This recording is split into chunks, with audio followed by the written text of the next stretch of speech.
Tendi POV. Okay, the married suites are unfair. They were easily twice the size of an upper officer suite and even had a kitchen and private bathroom. Admiral Witt really went all out on the design, but I guess a man who has been married to 12 women at once would like a room to hold everyone. Okay, so we're doing this whole marriage thing right? Ollie asked from the bed. Because this bed is worth getting married for. Gods, I can't go back to my cubby after this. Tendi, if this whole marriage thing doesn't work out with Nate, maybe you and I can give it a shot. I'm right here, Nick teased, handing me some hot cocoa to ease my nerves. The deal goes for you too, Ollie teased. I'll have you know that my marriage with my super smart Orion wife is going great, Nate teased. Says the man who needs a demigod lover, Ollie laughed. What can I say, she's too much woman for one person to handle, Nate laughed with her. Would you two take this seriously? I huffed. Tendi, my love, how can we? Ollie smirked. We got ourselves in quite the pickle, Nate nodded. But if we can't laugh about it, then we can't fight through it. Yeah, it's not like it's a big deal, Ollie huffed. Just say that the marriage didn't work out and we'll be back in our cubbies the second Durga gets her pale ass off the ship. It's only been 3 hours since our meeting with Captain Ramsey and these two have settled into a comfortable slot after moving all our stuff to our new room. Ah, Nate muttered, it's a little more complicated than that. I have about 48 hours to annul the marriage before the Witt Council gets involved. The what? I asked. Nate let out a long sigh. Okay, I'm sure you know how large my family is by now. Yeah, there's like 1 million of you guys, Ollie huffed. 1,573, he corrected, and one of the ways we keep in contact is through the Witt Council. It is a group of our eldest family members who've retired and have nothing better to do than make sure the rest of us haven't fallen off any cliffs and our annual family picnic won't start a small war. How many of you have fallen off cliffs? Ollie asked. More than you would think, he shook his head. That doesn't matter. What does matter is that we take marriage seriously. Unless there's a report that we're undercover as a married couple. They give us 48 hours to annul the marriage before we're asked to go through marriage counseling before divorcing, excluding extenuating circumstances, like domestic abuse. Can't we just explain what happened? I asked. He nodded, of course, but when my Ferengi cousin, Kiaba, got married to her husband to get some lover's deal, the council sent him to counseling. They've been married for 5 years and have 3 kids. I hummed. Brainwashing? I asked. Nate shrugged, doubtful. My grandma Jovrani is a betazoid and can tell if there has been any tampering. Oh, you mean if the council does the brainwashing? Doubtful. Brainwashing never works. Long term anyway. Has anyone still gotten divorced? Ollie asked. They have, but only if counseling fails, which can take up to 3 months. I can live here for 3 months, Ollie smiled, covering herself with the blanket. Whoa, Nate huffed. This room is assigned to Tendi and I. You get to return to the peasant cubbies. Ollie gasped. How dare you? I am your lover. Tendi, tell your husband to respect my authority. And to only wear booty shorts. She pointed her toe at Nate. How dare I? How dare you? You are the lover. You are meant to warm our bed, and break any ties on what we eat for dinner. Nate joked, which we have been given access to. He cheered, showing off his pad. There's a marriage catalogue. Ollie jumped out of bed and raced over to him. I sighed and let them pick lunch and started looking through my pad for married couple activities. If I was going to fake it, I should at least know how. I should have turned on Safe Search first. Tendi, come eat, Ollie called out holding a plate of waffles. The whipped cream is meant to be eaten off the body, but it works just fine on waffles. I didn't need to know that, I sighed. The cream was good, though, and I was happy to know that waffles weren't only for breakfast. Yo Tendi, you're getting a call, or, it's coming to our new married number. You think it's a Ferengi telemarketer trying to sell us a honeymoon suite on a real moon? Nate teased. Who's calling? Unknown number, he answered. I got it. You're covered in whipped cream and not wearing a shirt, I pointed out. I haven't had him put on a new shirt. Why? Because I said so, that's why. I don't need a reason to keep my fake husband from wearing a shirt. I'm a messy eater, and you're one to talk. He answered the call anyway. This is Nathaniel Witt speaking. Whoa, a voice I knew from the bottom of my heart gasped, and here I thought Devana had poor taste in lovers. I jumped out of my chair and took the pad from Nate's hands. Derica, what? Why, you're calling. I gasped. Is that whipped cream? Oh, did I get you at a bad time? Or a really good time? She teased. Derica, I gasped. Hey, you're the ones with sex cream on your faces and still picked up the phone, she smirked. I was eating it off a waffle. Hey, call your husband whatever you want. Real waffles. I held up my lunch. Derica sighed. You're supposed to eat it off your husband's naked body. Ollie burst into giggles. Who's that? Her lover. Ollie laughed. Ollie, I hissed. Devana, Derica gasped. Nate cheered. Shush, I growled at the peanut crowd. I didn't think they were right, but Starfleet is just filled with perverts. Respect, Derica gave me a nod. No, it's nothing like that, I countered. Again, statistically. I said shush. I shushed Nate. Derica, why are you calling? I just want to confirm that you got married. Turns out you did. And we weren't invited, she huffed. If it helps, I also wasn't even there, Nate teased. Can you even imagine, I wasn't even husband napped. Devana, you didn't even allow your husband to get kidnapped. You're breaking a lot of traditions, she teased. If I cared about tradition I wouldn't have joined Starfleet. What's wrong? I thought I was blacklisted. Like we would blacklist the mistress of the winter constellations, she scoffed. The mistress of the what? Ollie asked. Nothing, I answered.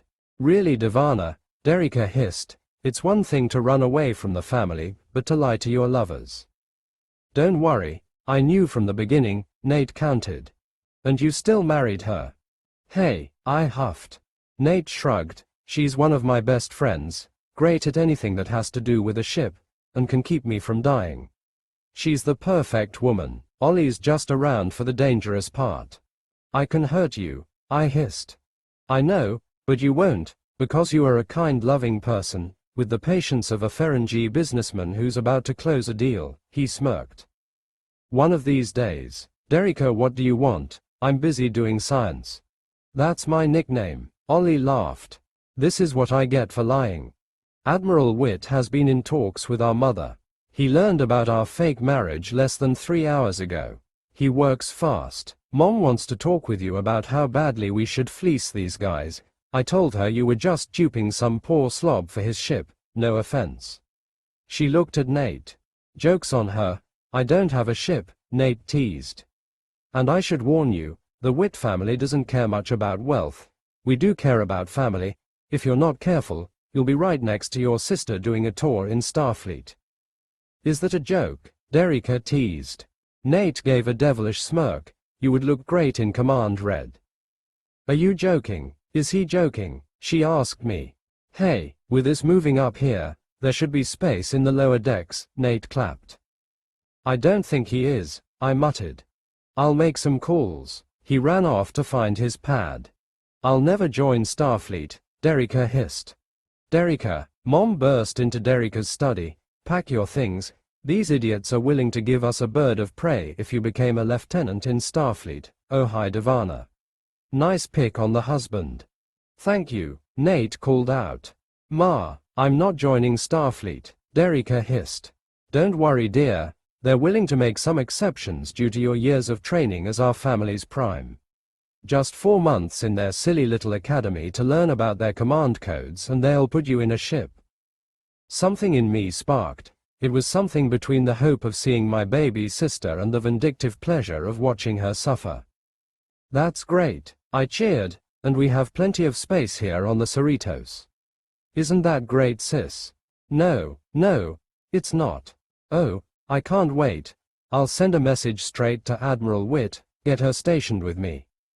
Oh, That's great. My two girls, back in action. Oh, I can't wait. Mom cheered walking out of my sister's room. The look on Dereka's face was amazing. I also forgot how good it was to mess with her. You did this, she hissed. No, but it was good timing. Don't worry, I'll show you the ropes and everything. I love you. I hung up. Are you sure you're not evil? Ollie asked. I didn't want to answer that. // Nate POV. Make sure to feed Rutherford, I ordered at Becky. I got it, she sighed. I'm being serious, he goes into those Jeffries tubes and he forgets to eat. Boimler and I won't be here to feed him. I got it, she huffed, get out of here already. She shoved me towards the airlock. If you have sex with Ramsey, don't do it in our room, I huffed. Shut it. And if you become a badass captain, make sure you capture the moment in a vid. I wanna see your growth as a responsible member of Starfleet. Leave already. She finally pushed me into the airlock with Boimler, Tendi, and the dog. Wait, one last thing. She groaned. What? I gave her a gentle smile. If Ramsey tries to recruit you, tell her that we will steal you back. You're a Cerritos girl and we won't let some fancy upstart with epic missions take you away.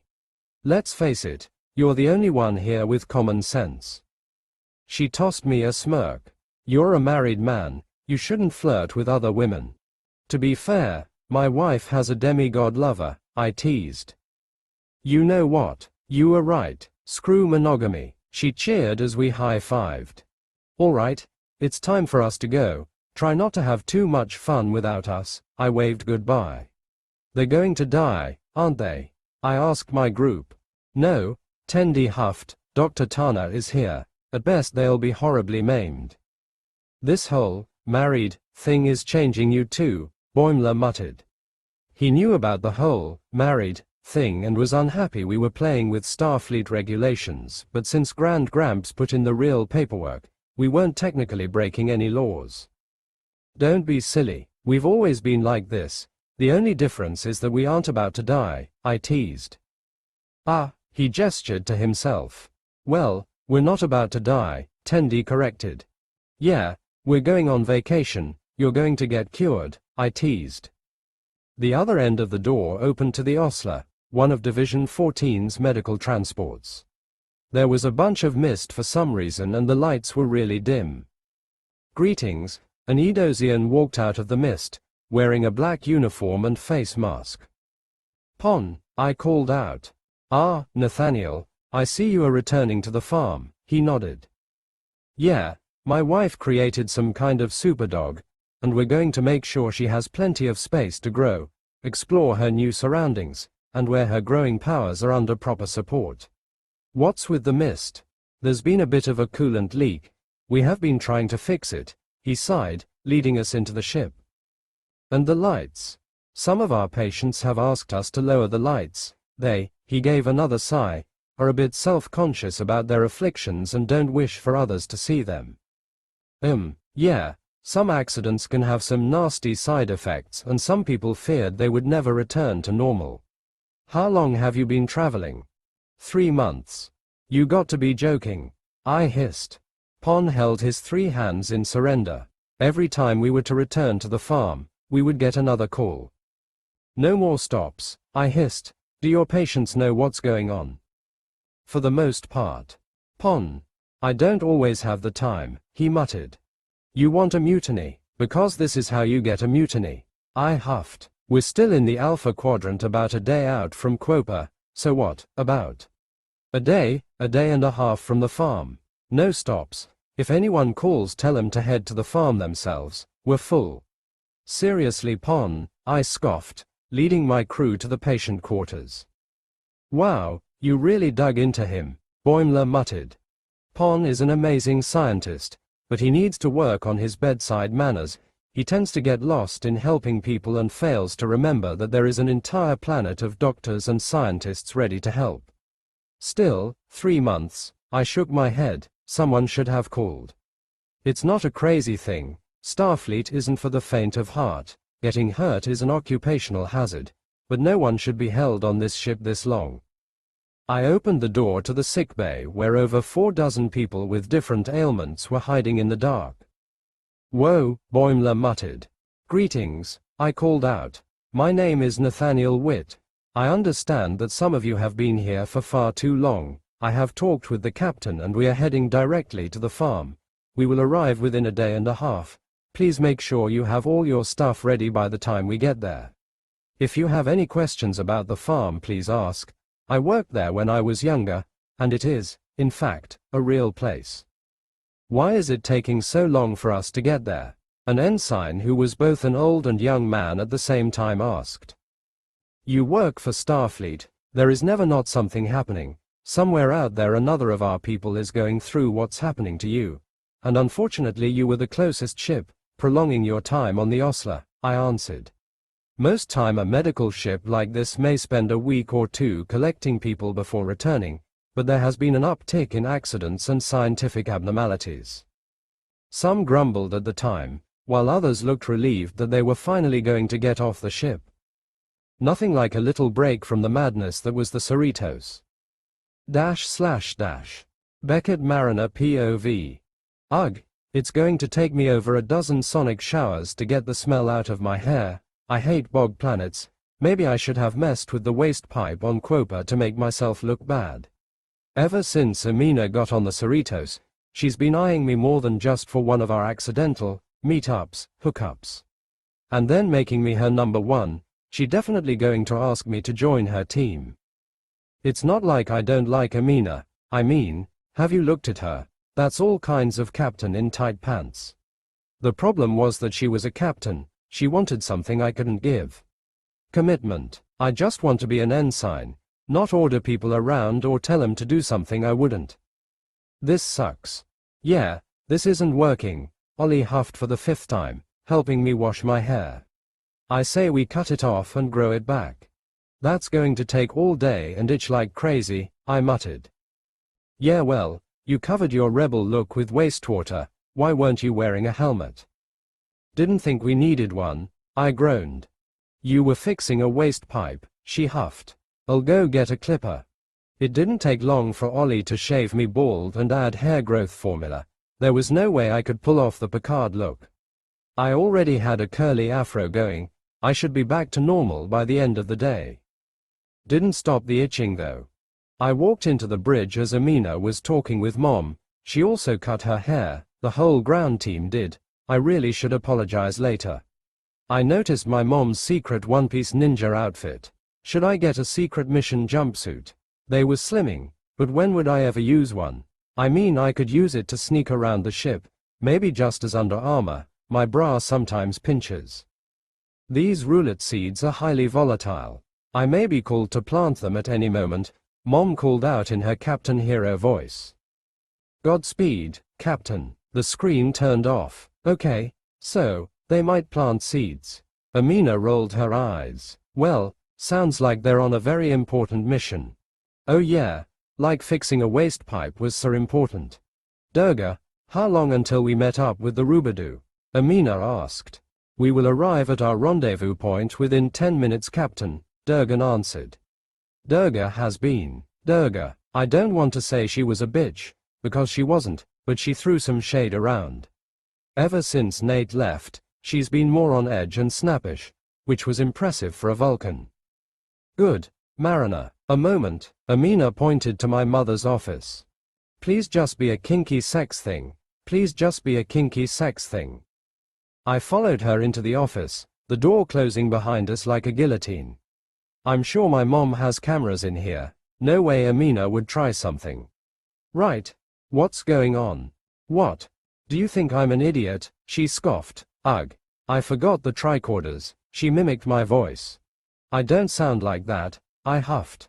And I know you wouldn't forget something so important on accident. What's going on? She could always read me like a pad. I don't want to leave the Cerritos, I sighed. You knew I wanted to recruit you. Amina, I love you, I really do, but you have a tell. Every time you want something, you hyper-focus. No, I don't. I opened my uniform flap, and her eyes snapped to my cleavage. What was that? I couldn't hear you. I crossed my arms under my chest and brought up the girls so they looked ready to bust out. What? I walked up to her, pressing her up against the desk, my breasts up against her chin. Amina looked ready to tear my clothes off. I said, "I can read you," I whispered, before backing away and closing my flap. It didn't stop her from following me, her body pressing against mine. I'm not saying me and Amina dated back in the academy, but we were close. Close to the point where we didn't need a man. We were animals with the understanding that we should just be friends.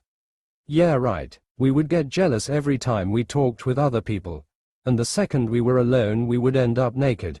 I'm surprised I even graduated from the academy. The stress of finals kept us up all night, and we weren't studying. Cameras, she hissed. I smirked. Probably.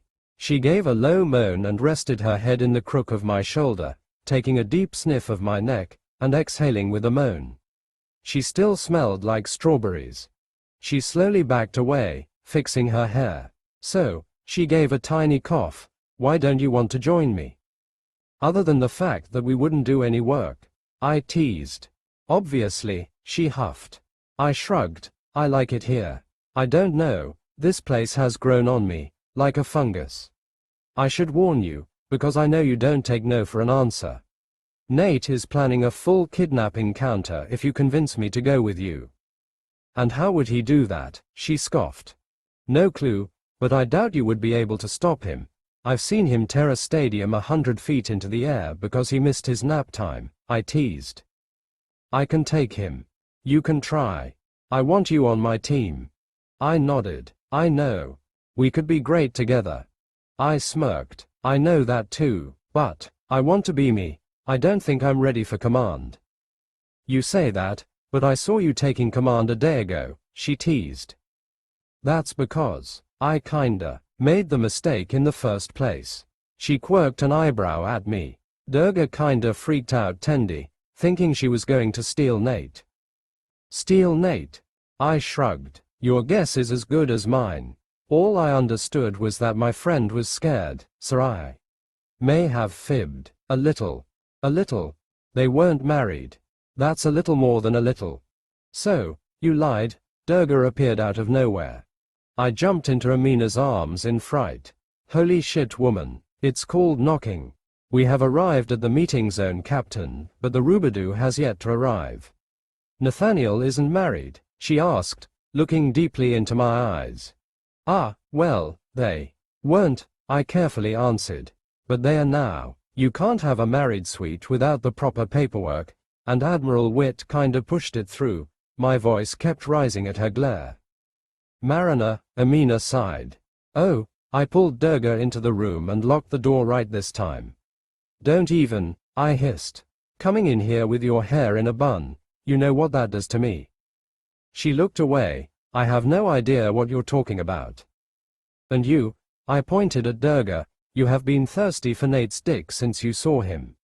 I don't blame Tendi for defending him. Nathaniel is old enough too. No, I cut her off, he's not old enough for anything. You left him. I don't know what you think amicable means, but dumping someone like they were in your way for better things isn't amicable. You hurt him, and the worst part is that he still has feelings for you, I hissed with enough venom to kill a badger. You have no right to come in here acting offended because we're trying to defend him from you. If I can just talk with. Leave him alone, I ordered. You have done enough. When this mission is over, I want you off my ship. Do I make myself clear, Lieutenant? We may have been the same height, but she didn't look that big to me. Yes. Get out. I opened the door and locked it behind her. I took a deep breath. Every single one of my nerves were burning. Q, that was hot, Amina hissed. I slowly turned to her. Her face was flushed and her eyes a bit too wide. The Rubadu is missing, I whispered. She pressed me up against the wall and shoved her tongue down my throat. She was just as rough as always, her fingers clawing at my uniform, squeezing, pulling, nibbling, just trying to mold our bodies together. It took most of my willpower, but I was able to break away. The Rubadu is missing, I hissed. She was panting like a marathon runner. How long has she been holding back? After, she whimpered. Nate's unused room is open, I teased. She put on her captain face and marched out of the room. Durga, find me that ship. Aye, Captain, I have used the ship's long-range sensors and may have located the Rubadu, the Vulcan answered, her face as passive as ever, but her hands were clutched into a fist. She wasn't going to let this go. Warp us, Amina ordered. It only took us a second, but we came out of warp in front of a dead Rubadu in space. Warren, can you hail them? No, Captain, the Trill answered. The Rubadu is completely dead. But I can't find any damage. It's as if they just turned off all their engines. Amina groaned. I told Dayton to get her energy coils replaced last month. Looks like I was right. If power's out, they're probably holed in a safe room, waiting for rescue, just like last time. Suit up, team, let's give them a jump. We got suited up with some spacesuits. We didn't know if the ship still had air, and we weren't going to risk it. Beaming straight into the Rubadix's bridge was disconcerting. It was dark, had no gravity, and was quiet. The beginning of every horror vid in the galaxy. Durga was quick in the uptake and moved to the bridge controls. Power has been interrupted in engineering. Get the main systems back online, Amina ordered. Mariner, you and I are going to look for the rest of the crew. We activated our mag boots, sticking us to the floor. Did you hear that? I asked. No, Amina answered. What did you hear? Nothing. I looked down at my feet. Usually there's a thump or a bang as metal meets metal, but there isn't any, like the floor is heavily insulated. Is that normal in the Rubadu? I'm not sure. I've never used mag boots in a bridge before, Warren muttered. Mariner, what do you make of it? Amina asked. I tapped the floor with my boots. What stopped the power? Force choke, Durga answered. Emergency shutdown. Then someone turned it off, on purpose, I muttered. They weren't attacked, and everyone is hiding. Sabotage, Praket asked. The ship is still here, I countered. If you're going to sabotage someone, you need the attackers to be close by. Unless, Amina asked. I gave the room another look. The attacker is still here. We need to find the crew and get out of here before we do anything. Quickly. Let's move, people, Amina roared. Amina took the lead. Haven helped the Rubadu before she knew where the nearest emergency safe room was. It didn't take long for us to find the crew, or whatever was left of them, behind a manually sealed room. A screaming woman came flying by, wide-eyed and bushy-tailed. Captain Dayton, Amina called out, grabbing the poor woman. Relax, Captain, we're here. No, she panicked, looking around the room like something was hiding in the shadows. That thing is still out there. What thing? I asked. The Cerritos only picked up your vessel. You don't understand. We're inside of it. My stomach dropped. You know, I was joking about the whole being eaten thing. It's like the universe can't take a metaphor. Did it siphon the ship's energy? Durga asked. Dayton shook her head. We shut down systems because it feeds on electricity. Amina and I shared a look. Cerritos, this is Captain Ramsey. Do you read? Bah, no, Oppie. Billups's voice broke over the comms. Damn thing is probably blocking signals from escaping, I muttered. I don't want to die in space. I don't want to die in space. Captain Dayton started panicking. I took a deep breath. Just like Nate taught me. I pulled my hand back and performed a tactical tap, aka a slap to the face. One of Dayton's teeth flew out of her mouth. Dayton floated there for a second, before glaring at me. Did you just slap me, Ensign? She hissed, completely rebooted. Oh damn, it really works, I smirked. Get that stupid smile off your face. Stevens, how many people do we have left? Dayton regained control of her ship. 21 ma'am, an ensign called out. Captain Ramsey, where did you and your team come in from? Dayton asked. The bridge. Maybe we'll get better reception there, I pointed out. You heard her. Move people, Dayton ordered.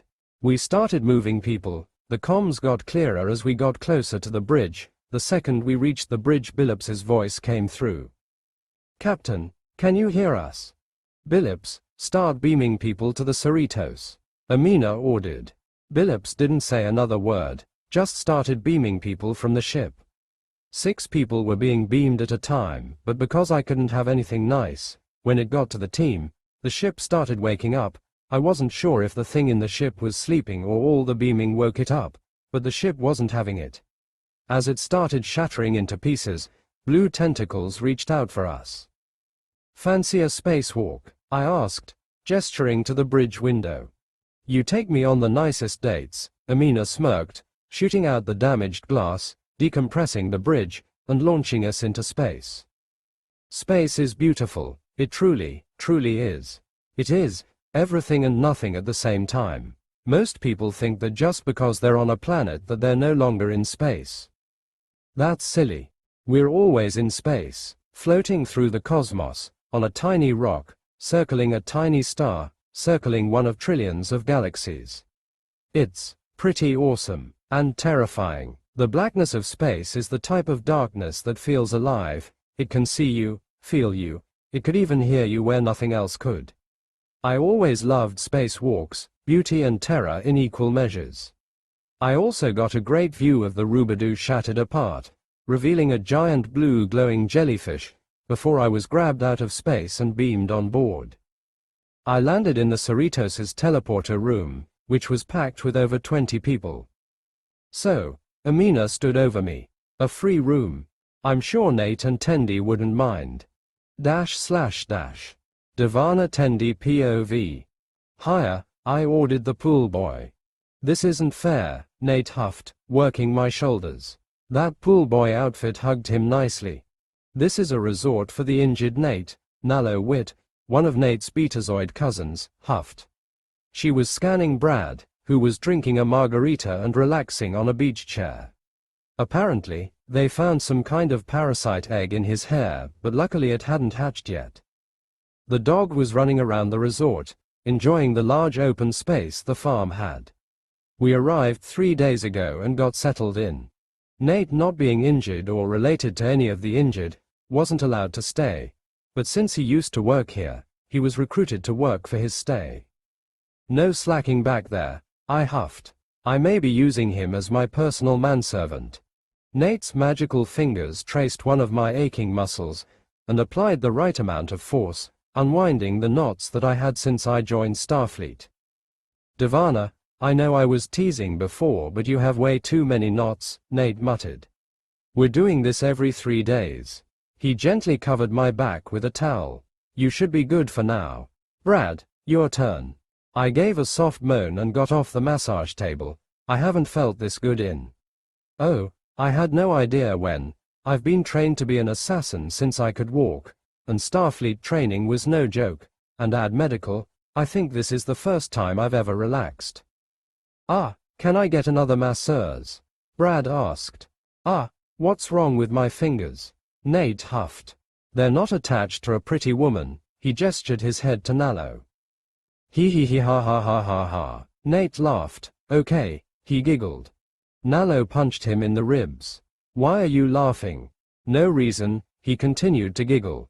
"Have it your way, Brad, but don't come crying to me." "Tendi, my dear, do you want something to eat? Drink?" He smiled at me. "Can I get one of those fruity drinks with the tiny umbrella?" I asked. "I'll be right back." I watched his buns bounce as he walked away. Yep, this is paradise. Nya. The sound of a dying animal caught my attention.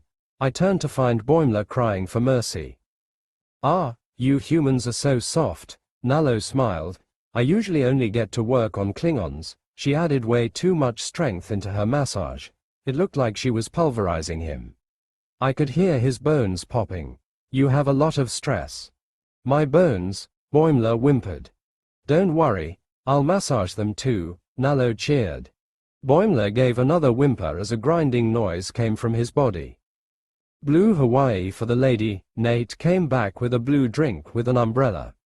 3/4 ounce vodka, 3/4 ounce light rum, 1/2 ounce blue curacao, 3 ounces pineapple juice, 1 ounce sweet and sour mix, pineapple wedge on the rim, and 1 cocktail umbrella. I took a sip. The flavor danced on my tongue. So good, I took a bite of the pineapple, super sweet. This is the life, I sighed, relaxing in my chair. Someone save me, Boimler begged. The life, I sighed again, putting on some sunglasses and letting the planet's star warm me. Wait, Boimler hissed, look. Look, he held up his hand, his completely normal and non-see-through hand.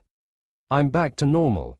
Amazing, Nate muttered. Your body, knowing that you were about to die, chose to heal itself to escape from my cousin's touch. Shut up, Nalo hissed, before whispering something to Brad. You are, no, I can't. I need to get back to the Cerritos.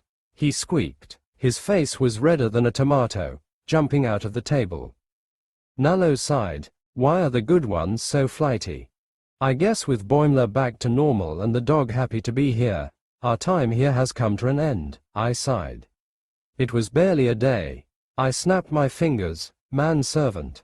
To my room. I usually don't like being carried, but I was still on vacation time and Nate was my pretend husband. I was going to put those muscles to work. He rolled his eyes but still carried me. See you at the family reunion, Nate called out to his cousin. Bring Brad along. I don't know what it is, but that purple hair is doing it for me. Will do. He turned to me. Sacrifices must be made, he whispered. It didn't take long for us to get our things, mostly because we just brought some pads.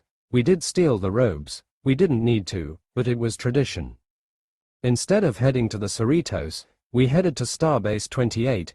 Apparently, something happened to the Rubadu, and the Cerritos was doing a drop-off as a new ship was being made for them. Unfortunately, Captain Freeman was still on her secret mission, so Durga was still on the ship. Reaching our new room was the best. The sick bay was just around the corner, so I didn't have to fight my way through a crowd of people to get to work. Do I really have to carry you all the way to our room? Nate teased. Yes, my vacation ends when I return to my sleeping quarters. Does this hallway look like my sleeping quarters? I drawled. No. Then hopped to it, man husband, I huffed. Yes, my mistress, Nate teased. I playfully slapped him on the shoulder. Don't call me that, I huffed. Yes, he paused as our door opened. To Ramsey and Mariner in white lingerie about to have sex on our bed. I asked you for 3 things: videotape all captain-like activities you do, keep Rutherford fed, and don't have sex in my room. I can only imagine that you've become an admiral while we weren't paying attention. Rutherford is definitely dead somewhere in the Jeffries tubes, and I'm going to have to burn that bed. Captain, Nate gave her a respectful nod. I'm going to take my wife to see the sights in the starbase and eat some lunch. Clean up after yourselves. He closed the doors. We quietly walked back out to the base. Starbase 29 was stationed over a ringed gas giant, so lunch came with a beautiful view. Returning to the ship, we ran into Rutherford at the bar with Boimler and Ollie in a large corner booth. Hey guys, Mariner greeted us with a smirk and a wave. So, Nate asked.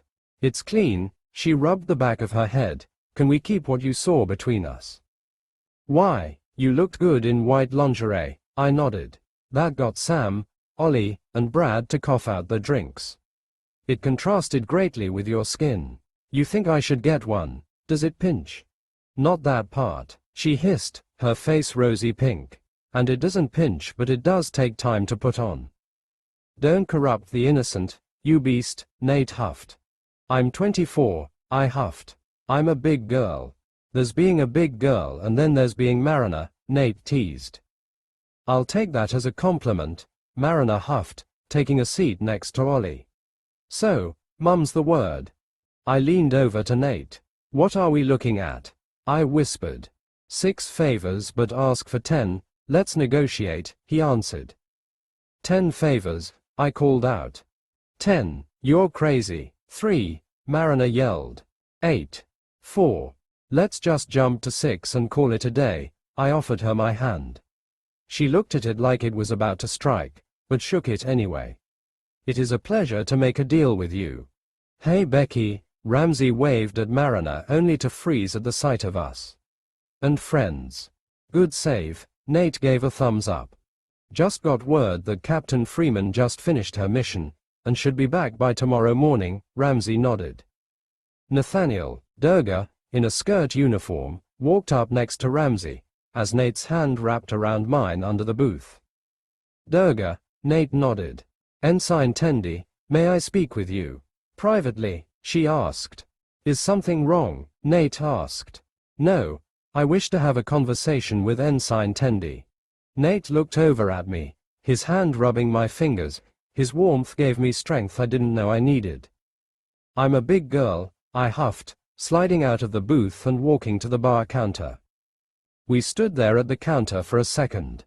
I won't stop, she answered a question no one asked. Stop. Nathaniel, I won't stop. You were right, I did leave Nathaniel for my own wants. So what, now that you have what you wanted, Nate should come back? I felt my anger rising. No, I chose myself over us. Over what we had, what we could have had. I don't regret chasing my goals, but I do regret chasing him alone. I am done being alone. She looked me in the eyes, they were filled with more emotion than I thought a Vulcan could ever have. I do want Nathaniel, I want his taste, I want his comfort, I want his love. Why are you telling me this? Because, you will make a mistake, just like me, and just like you, I will be there. I do not know the future, but I want Nathaniel there, with me. And if I have to wait for you to make a mistake, I will. This woman had a lot of nerve. I won't let you steal him, I hissed. I don't have to, she dusted her skirt. I know you and Nathaniel got married by accident, your relationship is built on a lie. You see Nathaniel as a friend, a confidant, but not a lover, not as a partner. Nathaniel is human, he has needs. How long are you going to play house? Do you think he's going to sit around and wait until you throw him a pity kiss like before? I balled up my fists. Shut up, I hissed. You act like you are better than me, like I treated him like a toy. Shut up. But you're the same, that's how I know you'll make a mistake. Good day, Divana Tendi, mistress of the winter constellations. The world froze around me. She knew. How? Consider this a challenge by one of the descendants of Clan Spock. She turned and walked away. Yep, I hate her. I returned to the group and sat next to Nate. Are you okay? He asked, holding my hand again. I sighed. Yeah, but I think I'm at war with the Spock clan. To say they freaked out was an understatement. If she wants a war, then she better bring her game. Flip me, I guess. She didn't even give me a day before attacking. We returned to our suite and found her lying in our bed in nothing but her comm badge, naked as the day she was born. Ollie and I kicked her out with nothing but a towel. Nate was drenching himself in cold water for a good 20 minutes before we were able to come to bed, and even then, he kept his distance. Men really are simple creatures, I mean, she broke his heart, and one naked flash later the man could barely control himself. Of course, Ollie and I probably didn't help. It wasn't until last night that I realized that Ollie and I tend to move around in our sleep. Before we were sleeping in a tiny cubby, there wasn't much move, but our new large bed gave us plenty of room for us to get comfy. We ended up using Nate as a pillow. Lucky Captain Freeman showed up in the morning, not that Durga didn't take one last shot. I didn't even know what she did until Mariner pointed it out. Durga was wearing thigh-high socks, and apparently, that was one of Nate's weaknesses, if the way he was looking at her meant anything. She had 7 years of experience and I barely had 3 months. This was going to be a problem. My saving grace was that Durga wasn't staying, giving me time to build up my skills. At the moment we were meeting up with our friends at the bar for breakfast, and Boimler was looking extra excited talking into his pad. Ensign Boimler, personal log, stardate 57,783.3. The Cerritos is in orbit around Mixtus E to assist in a controlled demolition of an unstable moon. We're providing support to the Vancouver, a Parliament-class ship which focuses on complex large-scale engineering projects. So the moon's orbit could cause blah blah blah blah. Okay. The real news is, I get to have lunch with the coolest, smartest officer in Starfleet. Ah, that's nice buddy, but I have plans, Nate smirked. Not you, I'm talking about my girlfriend, the Barbara Brinson. He gave a little dance. We met 3 months ago and it's just been magical, he sighed. Ugh, Mariner groaned. Look out everyone, I'm pretty sure this is log number 1,000,000 about girlfriend Barb. Do you guys have any more space in your love nest for a woman who can't take another day of this? No way, Ollie huffed. I'm using that space to escape lover boy over there. She gestured to Boimler.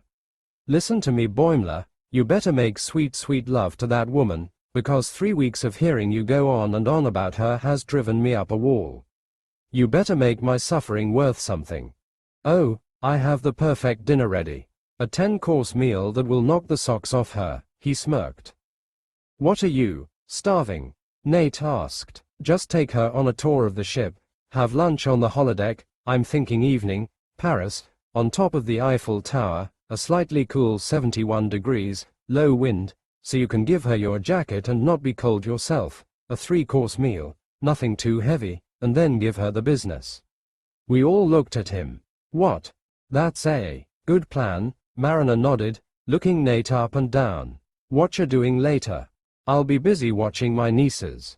My cousin Laura, the cyborg, is stationed on the Vancouver and has asked me to watch over them while she and her husband have some alone time. Can make a date and is good with kids. I can see why Tendi married you, she teased. I try my best, he shrugged. And Brad, don't forget that Barbara is also a woman with needs. She's probably as pent up as you are, so don't go crazy if she skips a few steps. Rutherford, I looked at my cyborg friend across from me with a serious look. I heard that the Vancouver has T-88s, is that true? T-88s, Ollie gave a spit take. That's impossible. They're not even out yet. Is it because they have a bigger ship? Rutherford crossed his fingers and took a deep breath. It's true. Ollie and I gasped. T-88s made the scanners we used on the Cerritos look ancient. The things I can do with a T-88 were just short of legendary. I needed one. So, I hummed, how do we get one?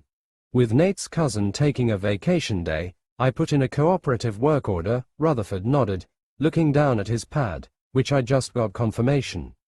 He cheered. Rutherford, Rutherford, Rutherford, we cheered. I'm beginning to think you guys are going to take it too far, Nate muttered. T-88, you're as good as mine. / Beckett Mariner POV. It's beautiful, Ollie gasped as we landed on the Vancouver. I gave the ship a look around. Other than the crowd of people helping organize our mission, nothing looked too different than the Cerritos. It looks exactly the same as the Cerritos, I pointed out. It was kinda funny, once we found our design we kinda stuck to it. I felt an arm wrap around my waist and pull me into a large chest. Back, Nate hissed. I said back. He slowly backed away from the crew. I looked over to find Tendi, Rutherford, and Ollie giving me death glares. She knows not what she says, spare her foolishness, you know command. They wouldn't know the difference between a fusion and a fission engine. The engineers gave a huff and ran off into the ship. You can't say that to an engineer, Nate hissed, putting me down. How have you survived this long? Do you want another 10-hour lecture on warp colors? Sorry, I wasn't thinking, I muttered. For being a bundle of love and optimism, Tendi had a mean streak when it came to science. I had no idea why she wasn't taking science officer training. Where is she? Brad muttered, looking around the dock, looking for Barb. This is so sad, I muttered. Look at him, looking for a woman that doesn't. Brad, a chipper voice cried out, as a beautiful blonde-haired lieutenant came from the crowd of people, and started making out with Boimler. I'm a married man and even I don't kiss that much, Nate muttered. More like dry humping, I joked. My goodness, Barb gasped, breaking away from Brad. Hi, sorry. You know how it is. It's all right, just find a closet next time, Nate teased.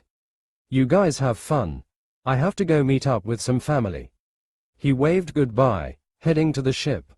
I turned to see the couple bumping noses. I should have gone with Nate. Still, I'm here, might as well eat my words and get to know Barb.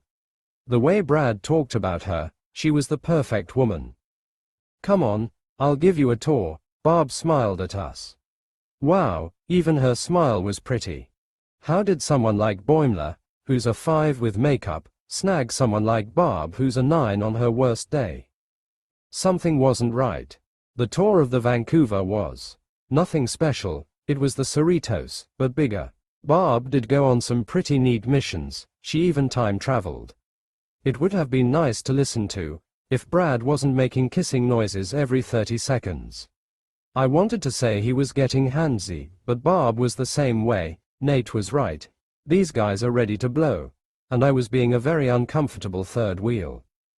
Barbosaurus Rex, Jet Manhaver, more muscle than man, called out, walking down the hall. Thank you. If I had to hear one more of Brad's stupid nicknames, I was going to lose it. The fact that Barb didn't seem affected must mean she really liked him. Or something else. Something dangerous. Jet, Barb cheered. Get up here, we're gonna be working together. He cheered, lifting her up in his arms.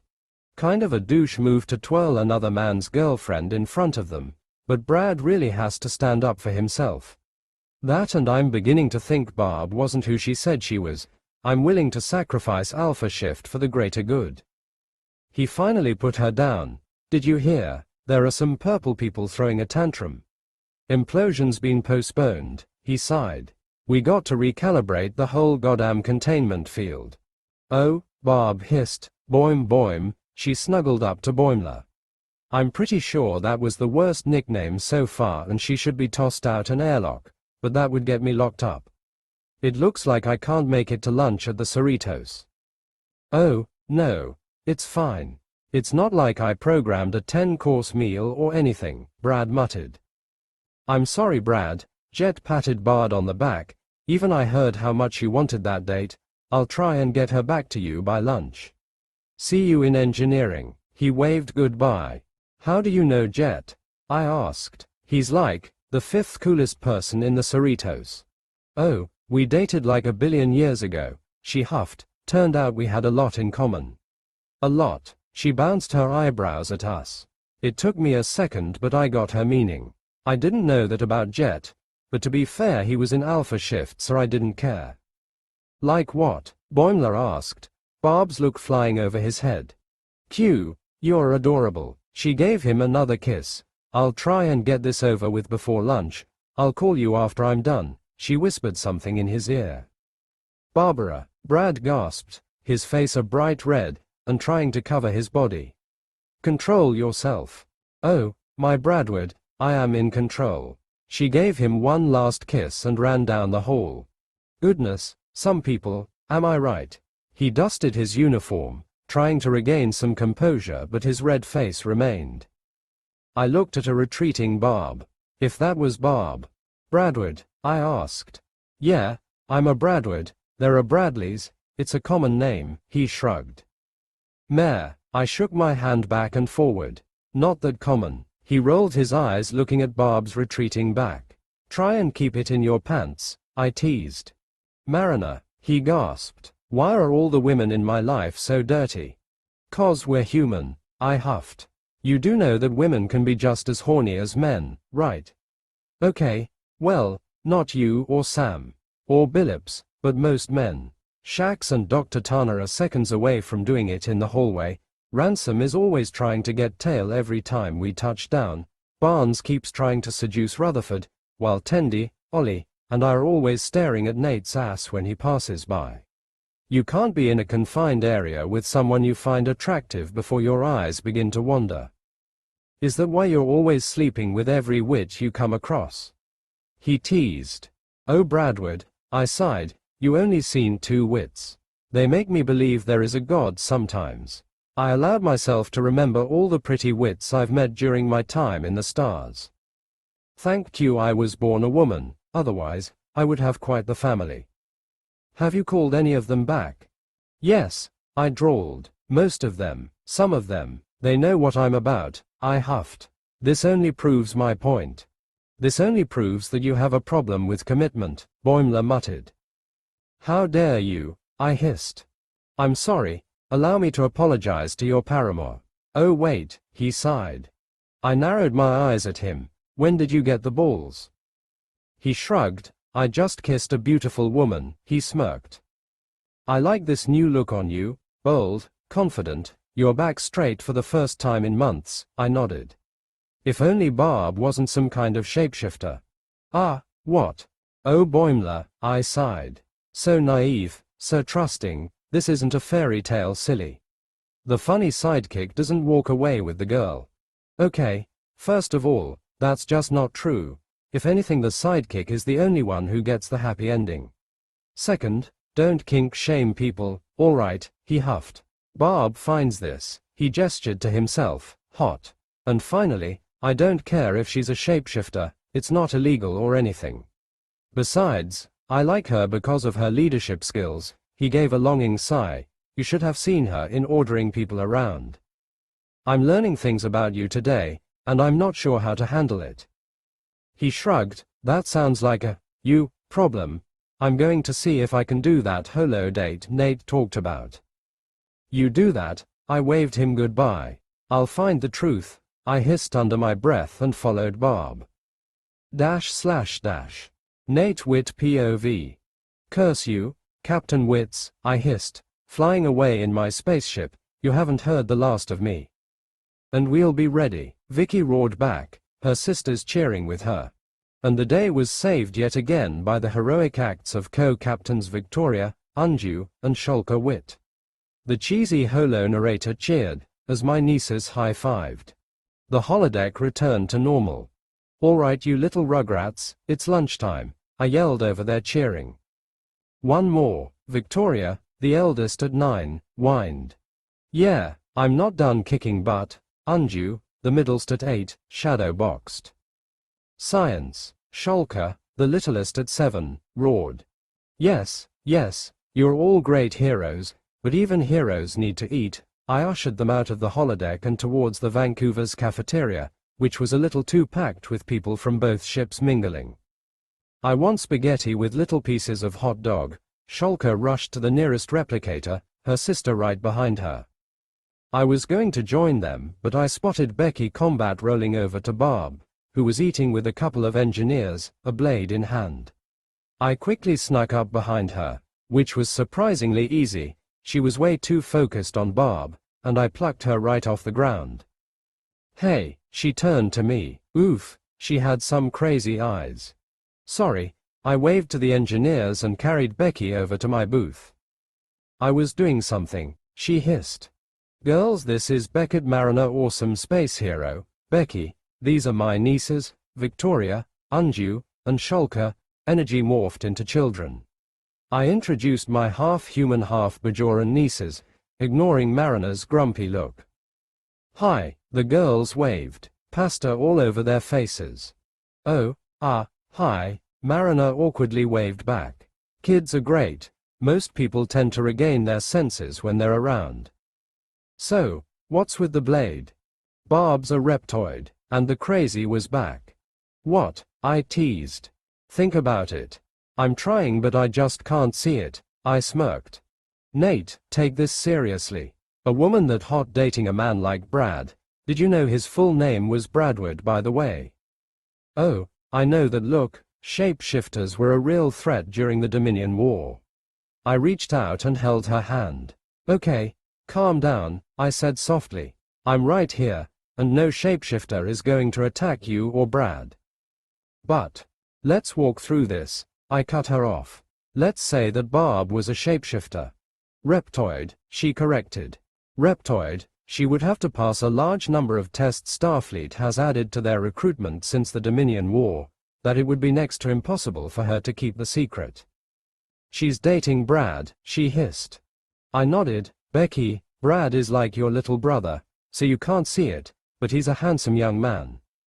What, Brad? Bradward Boimler, our Brad? No, that's impossible. Yeah, our Brad, and it's thanks to your mentorship, I teased. What? Me?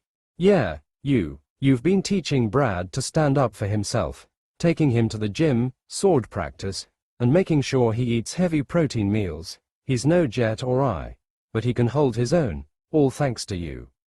Is it really so crazy that a woman might find him attractive? I mean, I guess not. Her eyes were still moving over to Barb. Then why does it look like you're about to ignore everything I just said? Huh, what?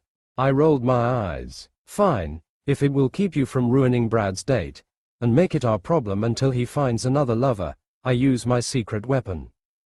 She focused on me. Secret weapon. Girls, I passed my nieces my tricorder. Check if Barb is human, and we get to play Princess Rescue. They didn't hesitate, just took the scanner and ran over to Barb. Barb didn't even question it, just smiled and allowed him to use the tricorder on her. Even the other engineers got in on it, before running back to us. Nobody ever questioned the kids playing with tricorders, it was too cute. Human, Vicky cheered.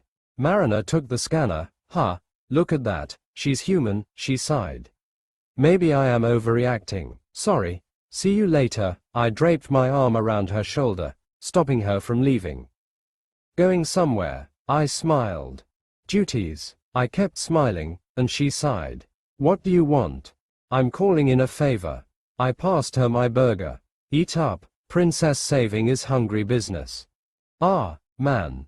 After some lunch, we returned to the holodeck and got dressed up for an epic quest of princess rescuing. Wait, you're the princess? Becky giggled at the dress I was wearing. She dressed like a rogue. That's cute, how you think you have the hips to pull off this dress, I teased.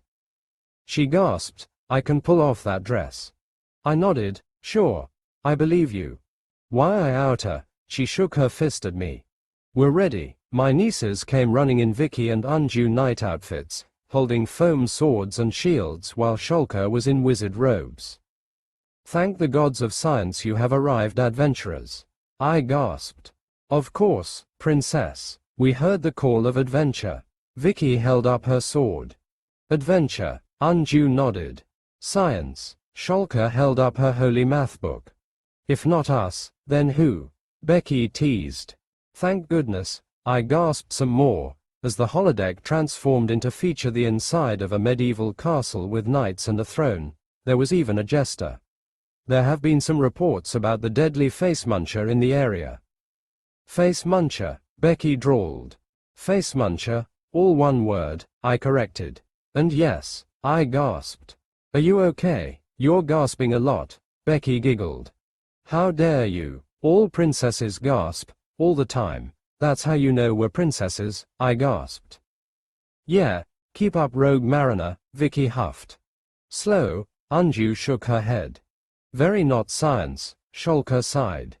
All right, sorry, Becky teased. As a princess, I must forgive you. Once, I eyeballed her. It won't happen again. Good. As I was saying, Face Muncher has been. The castle wall exploded inward as a large-scaled dragon hand reached in and grabbed me. Oh no, it's Face Muncher, I gasped. Heroes, help. Princess, the girls screamed. Ha ha ha ha. Face Muncher laughed in their deep guttural voice. Foolish adventurers, you can't even save one princess. What hope does this land have? The dragon laughed some more before flying away. Heroes, the princess has been kidnapped, you must rescue her. The king called out. Nate, Becky asked. Sorry, Master Rogue Mariner, but I don't know who this handsome Nate is, I answered. I didn't say handsome, she drawled. Yeah well, it's a handsome name, I smirked. As DM, I was the storyteller, meaning that I was everyone else important to the plot. I could program some holograms to give answers, but I've done this long enough to know that players start asking stupid questions that might break the simulation. Right, she drawled. Quickly, adventurers, the princess has been kidnapped by the monstrous Face Muncher, you must save her. I begged. Control yourself, your highness, Vicky called out. We will save the princess, for we are heroes of science. Heroes, Anju nodded. Science. They looked over at Mariner. Ah, saving, She sort of cheered. Saving. The girls cheered, rushing out of the castle. Becky gave me a look, before following after the girls. The story was a simple one, nothing crazy. The princess was kidnapped by the evil dragon and it was up to the heroes to rescue them. Straightforward, but like any holodeck game, things got complicated fast. Add the fact that Mariner was a loose cannon with nothing to lose. The party ended up fighting a secret Klingon cult of dragon worshippers, a mafia of Romulan gangsters using a casino as a front, and a snooty Vulcan school of wizards who wouldn't teach Shulker magical spells of explosive science magic. After a long grueling campaign, the adventurers finally made it to Face Muncher's castle. Everyone was decked out in magical armor and weapons, ready to face the big bad evil guy, but the simulation ended as they reached the castle's door. "Hey," Becky hissed. "We were going to kick butt," Vicky added. "Explosions," Shulker hissed. "Stab," Anju held her barbarian axe at the ready. "That's going to have to wait, because it's dinner time," I teased. "Dinner," Becky muttered, looking at the nearest. "It's 8. We've been here for 8 hours.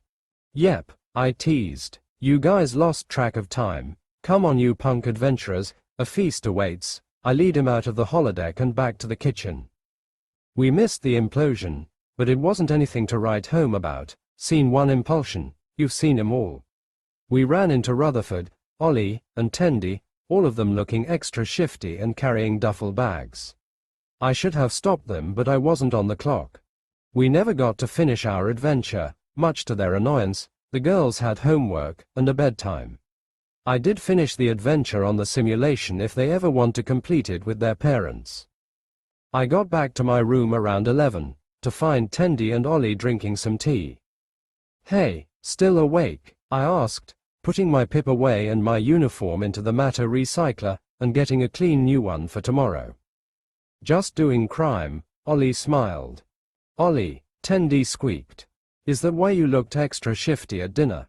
"Yep, we stole their T-88s, Ollie smirked. "Nice," I laughed. "How are you part of security?" Tendi sighed. "It's not my job to stop you from stealing, that's the Vancouver's job. If you got away with it, that's them problem." "I'm guessing there's a story to go with the theft?" I asked, putting on my PJs. "Ugh," Ollie groaned and flopped into bed. "Turns out working for the Vancouver messes you up," Tendi started. Apparently, today was kind of a hectic day for them. The Vancouver's chief of engineering tried doing an all switcheroo and take their spots in the Cerritos. They ended up blackmailing him and then stealing a bunch of T-88s. They also spotted Brad and Barb coming out of the holodeck rather disheveled, wink wink smiley face. Today was a pretty calm day, with the Vancouver being the bigger ship. She was asked to look after any detailed work over the planet, and we were ordered to head to Ketuvan Prime.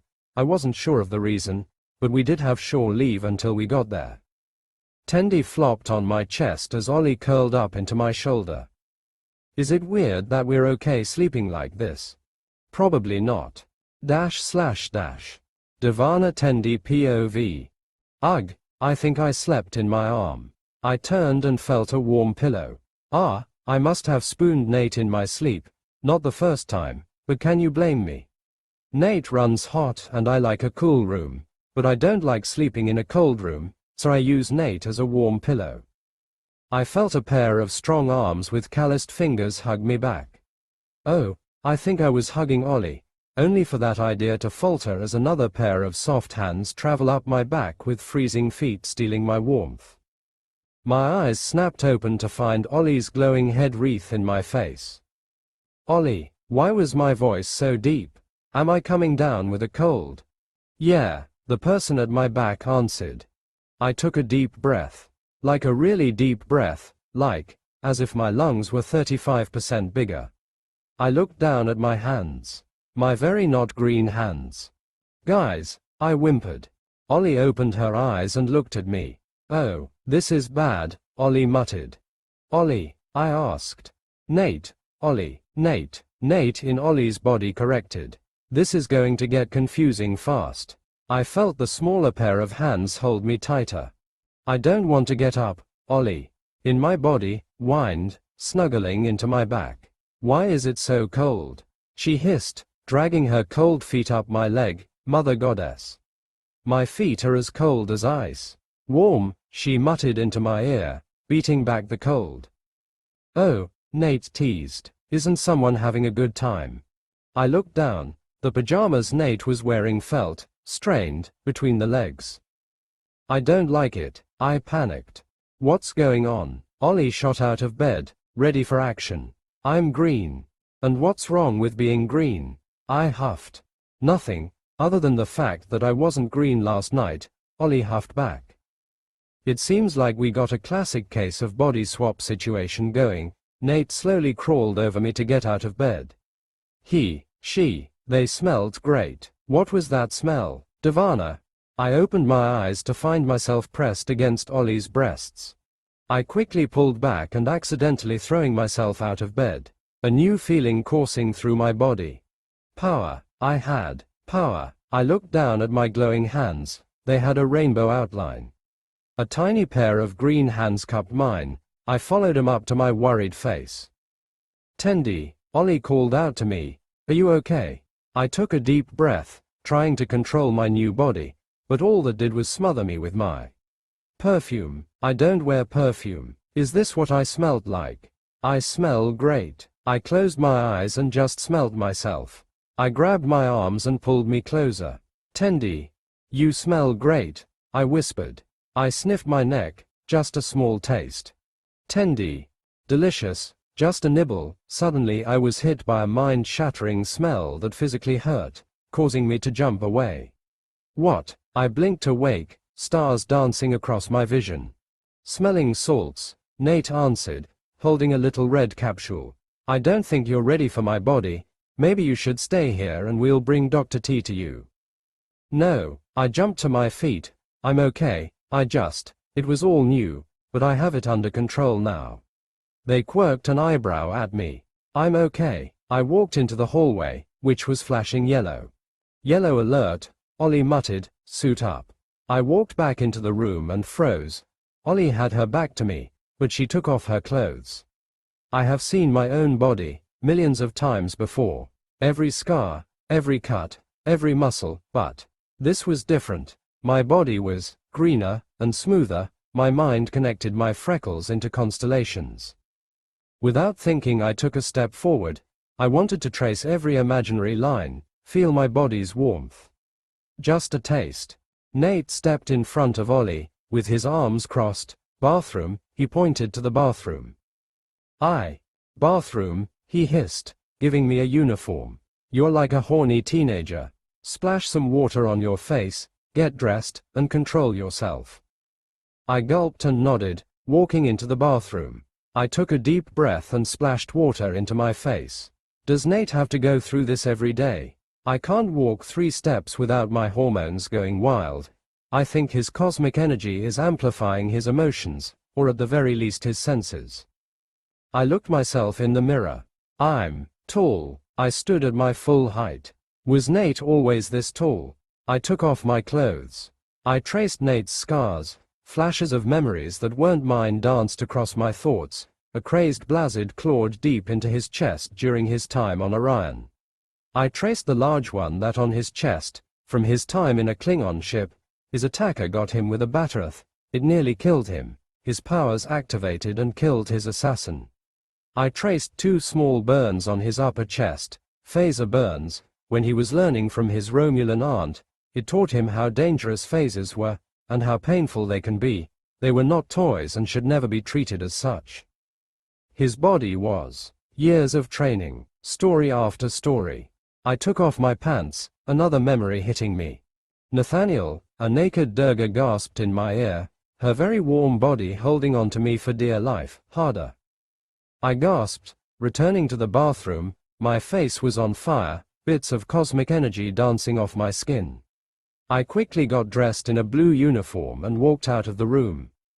Nate and Ollie were ready for me. Yellow wasn't the worst color on me, but I'll stick with my blue. You keep it tight, Ollie teased. Don't worry, I kept her from touching anything she shouldn't, Nate answered. Here, He gave me a bandana with a picture of me glued to the front. So people won't get confused. Thanks, I nodded. Let's head down to the sickbay and get this all fixed up, Ollie smiled. I nodded. Dr. Tana probably already has a cure going, which is probably why we aren't at red alert. Without thinking, I took the lead. Nate's legs had greater stride, and without my breasts, I didn't have to control my walking. Ollie gave a little giggle at my awkward walk. What are you doing? I don't have breasts, I huffed. What's that like, being Nate? She teased. Weird, everything is too soft, too tiny, I feel like a giant. I know what you mean, you're at least a cup bigger than me. She played with my uniform, but I'm good with the height. The Jeffries tubes were not made for tall people. My back kills me every time I have to go in one. We turned the corner to sickbay, finding a line of people. Crap, I muttered. We'll get in line, Nate answered, leading Ollie away. I entered sickbay. All the beds were being used, as Lieutenant Shax, in a blue uniform, scanned a patient. Ensign Tendi, reporting for duty. I stood at attention. He sighed, you too. Cute hat. Start making more. We passed through some cosmic energies during our warp jump. Just about everyone in the ship has been swapped. I quickly made one for Dr. Tana and gave it to her. She put it on. The energy is slowly fading. I give it a day, maybe two, before we back to normal. Give people a bandana and send them back to their duties. I hope you have your running shoes, Ensign. We're going to get a lot of accidents today, she sighed. Yes, Doctor, I saluted. Dr. Tana wasn't joking. It only took a few minutes before we got our first injury. Wendy in Jennifer's body damaged her antennas and needed help. Vikolk, the male Vulcan, in operations was freaking out, unable to control his emotions in Barnes' body, and well over a dozen people having problems going to the bathroom. Normally a day like this would have me exhausted by lunch, but Nate's body had energy for days. I've been running up and down the ship and I was ready for more. Tendi, Nate called me from the sickbay doors. Nate, what's wrong? Lunchtime, I came to get you. You and Rutherford have the same problem with taking breaks, come on. But, just go with him, Dr. Tana huffed. The last thing we need is for you to collapse from hunger. She shooed me away. I nodded and followed Nate. So, how's the body treating you? Nate asked. I gave a flex. Great. I've been running around all day and I haven't felt tired for a second. He smirked. It's amazing what daily exercise does for the body. We entered the cafeteria. It was rather packed, with people eating together, testing out their new taste buds. Yo, Tendi, Nate, Mariner, in Boimler's body, called out to us from our corner booth. Nate gave me a pat on the back heading for the replicators to get our lunch. Hey guys, I called out, taking my seat next to Ollie, who was scarfing down ribs like her life depended on it. Tendi, Ollie gasped. These are the most delicious things I've ever eaten. You've eaten ribs before, I pointed out. Not like these. It's like, they're a billion times tastier in your mouth. She gnawed on the bone, trying to get every bit of meat. Please don't make me look like a wild animal, I muttered, as a large plate of food, from pasta to meat dishes, landed in front of me. Whoa. That's a lot, Rutherford, in Boimler's body, muttered. A bit too much, Boimler, in Mariner's body, nodded. Nah, Nate shook his head. Tendi doesn't have my control, she's been leaking cosmic power all day. How do you know? Mariner asked. Because I'm still human, kinda, I'm pretty sure I have some El-Aurian in there somewhere. My great-great-great-grandmother didn't talk about her lover much, he shrugged. Tendi, you said you haven't felt tired, right? I nodded. You've been funneling power into your body to push away any fatigue.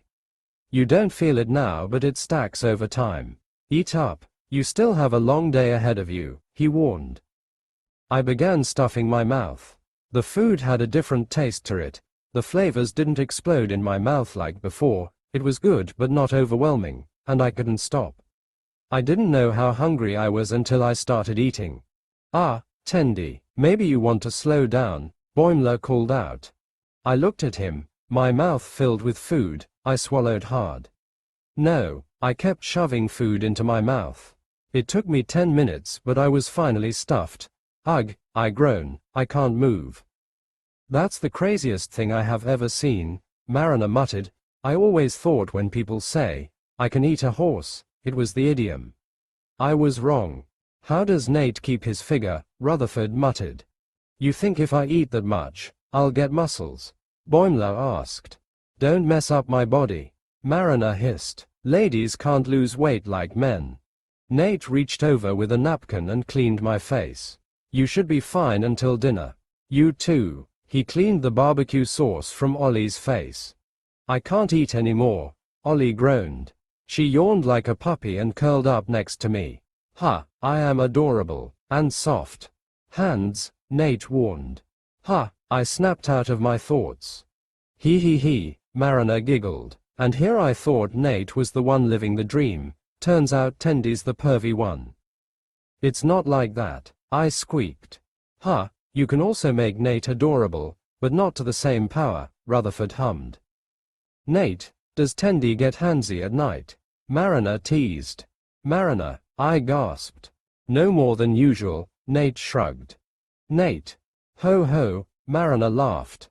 Nate shrugged. I run hot. Your cold feet keep me nice and cool. Oh, Mariner sighed. You use Tendy as a cooling pillow. Are you sure there isn't anything naughty going on? You need to get laid, Nate drawled. You have been thirstier than normal, Boimler muttered. What about Dahe? She and Sleepy Merp have the whole orgy thing going with Anya and Castro. Rutherford asked. Nah, they're a bit too committed to their polyamorous partners. What about Hans? I asked. Nate shook his head. He and Jet have been having this on and off thing going for a few weeks now. What about Volas? She into Anbo Jyutsu. We sparred a few times, she's pretty good. And single. I don't need you guys to get laid, but if you can pass me Volas digits, she whispered the last thing. Nate gave her a nod. So, what's it like to be married? She continued to tease me. Normal, I answered, looking over at Nate. He shrugged. Just enjoying the bed before we get divorced. A dark pit formed at the bottom of my stomach when he said that. But, what of our families? I countered. Nate muttered, it will be a bit awkward but I'm sure we can skirt around it. We might have to donate an extra bird of prey as an apology. My tummy was still cold. And my sister? What about her? He asked. She'll demand revenge. She is joining Starfleet because of us. If she finds out we lied, she'll hate me and try and kill you. That could be a problem. You're one of my best friends, so upsetting your sister is no good. And she's going to kill you, Mariner added. Mayor, a lot of people want me dead, but Tendi only has the one sister. He snapped his fingers. Ollie, we already said she was our lover, just say you dumped me for her. It makes it seem like you used me to get a bird of prey, so your family will see it as a good play. What about you? He smirked. I also fell in love with Ollie. What? Boimler asked. We both fell out of love with each other but fell in love with Ollie. We split up, but stay friends, our love turns platonic, and we buy a farm somewhere, Nate answered. That is some convoluted Romulan-level nonsense, Mariner huffed. And why a farm? Rutherford asked. Nate shrugged. No idea, but having a farm where we grow stuff would be nice when we're like 90 and retired fleet admirals. Wait, how are we all fleet admirals? Boimler asked. That's what you're asking, not the fact that we'll still be living together in our 90s. Mariner huffed. Boimler shrugged. I don't know. I thought it would be one of those old folk farms where we play lawn bowling and complain about the youth. All right, that does sound fun, but we're not 90 and Nate's plan is crazy. Mariner rolled her eyes. But it could work, Nate countered. No, it has way too many moving pieces, and what are you going to do when Tendy's sister gets here? She asked. Durga found out in less than a week. Your sister is going to be living here for months, maybe even years. What are you going to do when she gets here? Have you even kissed? Mariner, I gasped. I'm awake. Ollie snapped up. See, Mariner huffed. Your sister is going to notice something and is going to blow the whistle. Nate sighed. Then what's your plan, Captain? Don't call me that. And I say, double down. We looked at her. Boimler, you got a better plan? Nate asked. Tell the truth. We looked back to Mariner. Double down, you say? I asked. They want a married couple. We'll give them a married couple. Oh, I didn't like that smirk. But my tummy did felt better. So, what do you think about Mariner's plan? I asked, getting into Nate pajamas, the day finally coming to an end. It's a plan, he nodded. I'm just scared it's going to escalate to the point where we'll end up married with 3 kids. Ha ha, I gave an awkward laugh. That would be so crazy. But do you think that's a real possibility? He shrugged, bending over to pick up his PJ bottoms. Ollie had a great rump, real good birthing hips. It was her plan that got us married for real. He rolled into bed. At this point, we should think of baby names, he laughed. Ha ha, I joined him. Like what kind of names? He patted the bed next to him. I quickly got comfortable. Devana, Derrika, maybe something with a D. Dativa, what about Devana Jr.? I laughed at the name. You can't name her that. Why not? It's a strong name. It's the name of one of the bravest women I know. I don't think I'm that brave, I muttered. He curled into me. His cool hands and feet brought my temperature down. It felt nice. What would you call a woman who stood up against her whole family to follow her dream? Let's face it, you're a storybook princess. Who can kick butt? He teased. The door opened to an annoyed Ollie. Tendi, I love you, but you need to be taller, she huffed, tore off her clothes in annoyance, and threw it onto the floor. She flopped into the bed and curled up to me. Her smell hit me like a truck. Why are you so cold? She whined, shoving her cold hands under my shirt, and tangling her legs with mine. Oh, yeah, that's the good stuff. Night. No shower? Nate asked. Tomorrow, she whined, shoving herself into my neck. This was going to be a long night. Devana, Devana, Nate's voice echoed in my ears. Devana. Ha, I opened my eyes to our room's ceiling. Devana, Nate's voice was clear as day. Nate, I blinked awake. I looked around to find an empty room. Living room. I got up, but I wasn't next to the bed. Instead, I was in a living room. I looked around and spotted Nate, but he looked older, with a beard that did things to me. Nate. Morning, hun, he smiled, holding up a plate of waffles. I hope I wasn't too rough last night, but you know how I get when you growl, he teased, placing the plate on a center table. Ollie shocked your last brain cell, didn't she? I swear, that woman is way too rough, he smirked. He leaned over and gave me a kiss on the lips. I was on fire and my legs felt weak. I reached out and held him. Hun, you okay? He pressed our foreheads together as his hand grabbed my rump. Just a second, I panted. You better make it a quick second, he warned. The sound of footsteps was heard before Ollie walked into the room. Just like Nate, she looked older, her hair in a braid that wrapped around her neck, and her stomach was huge.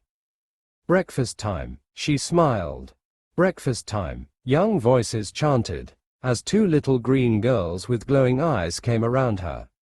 My little girls, Devana Jr. and Rebecca. Oof, not so fast, Ollie huffed.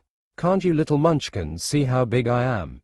Sorry Mama Ollie, they chanted. Aha, she teased, smirking at me. How did you do it? She patted her stomach. 2, and another one on the way. I blinked and looked down at my tummy. My big round tummy. I gently touched my stomach, it was so warm, before I felt a tiny kick. I blinked. And woke up. I looked over to find Nate. I blinked again, making sure this wasn't another dream. I looked down at my hands, only to find peach pink skin. Ugh! I flopped back into Nate's chest, or was it Ollie? I don't care. I just wanted to sleep this day away. I felt Nate's hands wrap around me and slowly travel down my spine. I should have stopped it. But his hands landed on my rump. My breath hitched. I looked up to Nate, but he was still asleep. Was this something he did with Durga? Just a form of instinct? He gave a squeeze that sent a bolt of lightning through my spine, and real bolt of lightning that bounced off Nate's head. Huh, Nate woke up. What's going on? Why is my voice so deep? Making her Ollie. Ah man. She looked at her hands. I'm awake, Nate called out next to Ollie. Huh, he looked at his hands, getting closer. Computer, time. 0743 hours.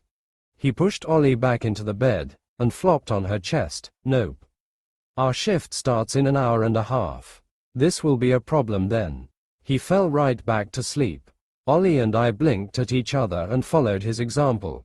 He was right, the problem wasn't going to disappear in an hour, might as well get some sleep. And true to his word, when our alarm went off, we were still not in our bodies. A quick sonic shower, that Nate was blindfolded for, later, and we were ready for the day. Unfortunately, with my dream last night still fresh in my mind and zero control of Ollie's powers, Dr. Tana banished me from the sickbay for the day and had me working with security, mostly because they didn't have to touch anything vital to the function of the ship. What's wrong? Nate asked, passing me a smoothie at his desk in security. You're not liking your time as a demigod? Nate teased. I blew a raspberry. It's not that. I created a squishy lightning bolt. Ollie's superpowers are cool, but I have no control over it. Ollie makes it look easy. It's probably because you haven't done your morning practice. Ollie's body is used to working out. Come on, let's stretch those legs. One quick change of clothes later, which I also blindfolded him to. I didn't know why it was so embarrassing to me. He'd seen women naked before him, but I didn't want him to see my body until I wanted him to. Which I didn't, yet. All right, Nate nodded, let's start with a few stretches. And that started the next hour of pain. This is going to sound crazy, but humans aren't Orions. Crazy, I know, where my body can touch my ear with my toes, Ollie's very much couldn't. I also learned that my hands are very soft and I like it when they help me stretch, maybe a little too much. I think Mariner was right about my perviness. Which was weird, I never felt like this back on Orion. Maybe it's just Starfleet, maybe the need for money may have been replaced with lust. Ollie's powers were different from Nate's. Nate was like a lazy river, it did most of the work. I'm not sure if it was because of his years of training or just natural, but it was great. Ollie was more like a floodgate, it was all or nothing. If you used it, you better have a handle on it. We spent most of the morning training. One of the coolest things I discovered about Ollie's power was the ability to see the electricity coursing through people's nervous system. We arrived on Ketuvan Prime, but didn't dock until we got a handle on the whole body swapping problem, just in case it was contagious, so our shore leave was extended. Well, for most of us anyway. You can never be too sure on a Starfleet ship, but luck was on our side today. Damien got stuck in a time loop, but he got out in less than a week. Ah yeah, Ollie burst into our room as I put Nate in my pajamas. Nate, let me take this body for a few days, she laughed, flexing Nate's muscles and flaring Nate's power. I can go all day. No way, sure Devana's body is tougher than most, but I can't live my whole life with Tendi covering my eyes every time I have to go to the bathroom. No peeking, I huffed. Really Tendi, you didn't do that to me, Ollie pointed to herself. That's different. Tendi, that's a bit unfair. You got to see his stick and berries, Ollie teased. I didn't mean to, and it was really fast. I counted. Really, Ollie muttered. I gave it a few tugs, worked the shaft, ya no, she made a lewd hand gesture. Ollie, I gasped. What, I got consent, she huffed. I looked over to Nate, who shrugged and nodded. I trust Ollie not to take it too far. And I understand that this is a situation that may comes once in a lifetime, so I gave her consent. Tendi, holy crap, she fanned herself. Men don't have it as easy as Mariner says. Ah, I covered my ears. I don't want to hear about it. Nate rolled his eyes and gently uncovered my ears. Tendy, my tender pickle, you're part of medical.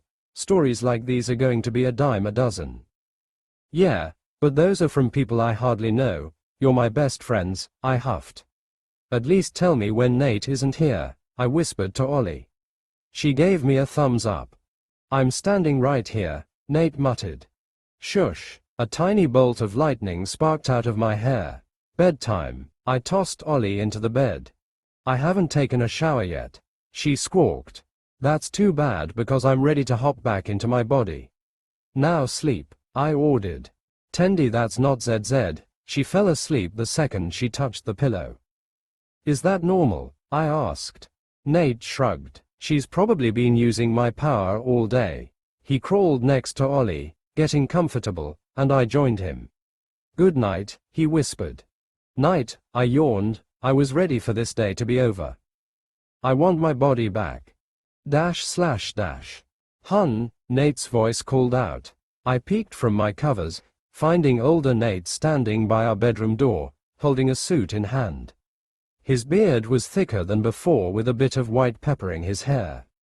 He looked distinguished, aging like fine stolen wine. Nate, is this another dream? We can't be late for Noah, Kaylee, and Davini's graduation. Yeah, Ollie peeked from the doorway. She was wearing a white formal dress that matched Nate's. How am I beating you? You're always the early bird. It's about time old age got to you, she teased. I blinked and I wasn't in bed anymore, but instead in front of a mirror. My hair was still shaved at the sides, but I did have a long braided ponytail. I had a few laugh lines. My dress uniform had 3 pips and a gold ring around my finger. Nate came up behind me, his hands draped around my hips, a similar ring around his finger. We hardly got to wear them on the ship. The last thing I was is to lose it inside someone when I shoved the guts back into their body. Beautiful, he whispered into my ear. Every nerve in my body jumped at his voice. He was a bastard. He knew what his voice did to me. Hey, keep it in your pants. Ollie huffed. Mariner and I are waiting for you outside. Talin is at the park with the kids getting the party ready. And if Brad and Barb beat us to the academy, they're going to hold it over our heads until we're admirals. One for the road. He gave me a kiss on the neck. I gasped in bliss, closing my eyes on reflex. I opened them to find us in a hovercar. Becky, you do know where you're going, right? Nate asked. Beckett rolled her eyes. I had to spend 4 years of my life there, Nate. Trust me, I know where I'm going.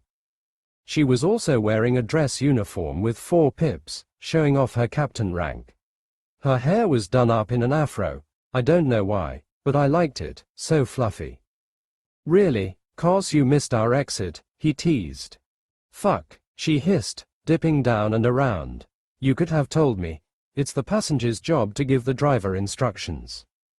Nate shrugged. You wanted to drive without the autopilot. Besides, you know I love that little frown of annoyance.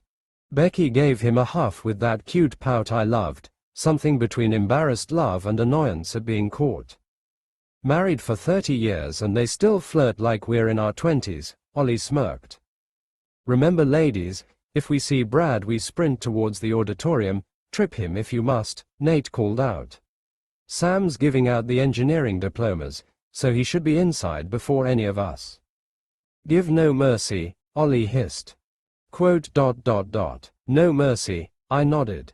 A blink later, I was in the academy, watching young adults getting their diplomas. Rutherford was on stage with a huge smile on his face, shaking hands and laughing with the new ensigns. Just like the rest of us, he was older but still had the youthful excitement he always had, except he didn't have his Oculus.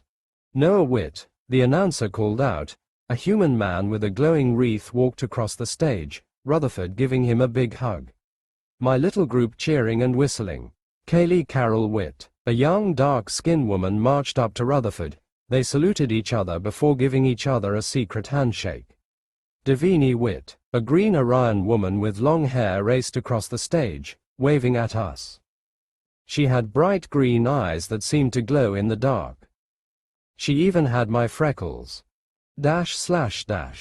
I took a deep breath. Only to get a deep breath of unwashed Nate. Not the worst smell. I looked down at my green hands.